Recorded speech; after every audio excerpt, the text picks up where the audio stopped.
আপনার বাচ্চার বয়স 2 কিংবা 3 বছর হয়ে গিয়েছে, কিন্তু এখনো কথা বলছে না। কথা বললেও ছোট ছোট বাক্যে কথা বলছে।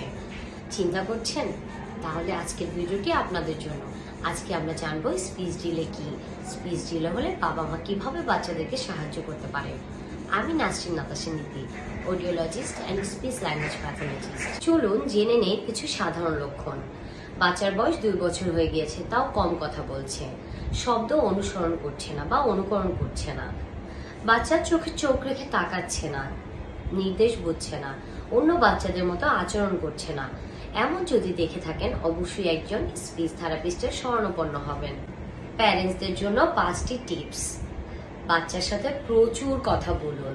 আপনার বাচ্চা কথা বলছে না, কিন্তু আপনি কথা বলতে থাকুন।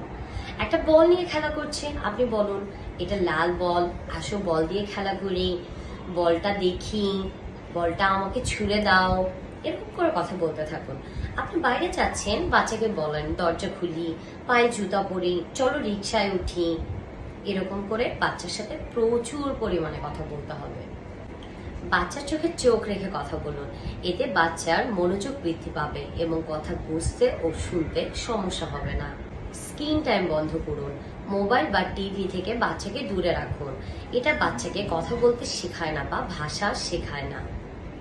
মায়ের ভাষা বা বাবার ভাষা থেকে বাচ্চা ভাষা শিখতে পারে। বই পড়ান বা গল্পের বই পড়ান।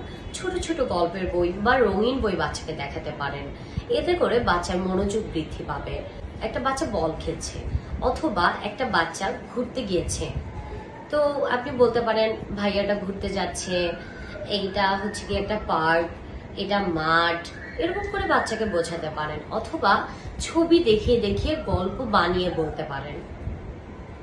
বাচ্চার যে কোনো অঙ্গভঙ্গিকে উৎসাহ দিন।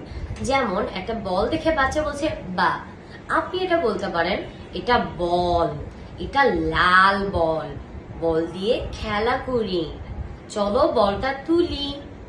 এভাবে বাচ্চার সাথে কথা বলতে পারেন। অথবা বাচ্চা বাবাকে দেখে বা বলছে, এখন আপনি কি করবেন? বাচ্চাকে বলবেন, এটা বাবা, বাবার কোলে তুলি, আসো বাবাকে ধরি, বাবাকে জড়িয়ে ধরি। এরকম করে আপনি বাচ্চার অর্ধেক কথাকে স্পষ্ট করে একটা সুন্দর শব্দতে পরিণত করতে পারেন। সবার বাচ্চা একরকম নয়, কেউ আগে শিখে, কেউ বা পরে, কেউ বা অন্য কোনো ওয়েতে শিখে। সেহেতু আমাদের সবার একটু ধৈর্য নিয়ে বাচ্চার সাথে কাজ করতে হবে, তাহলে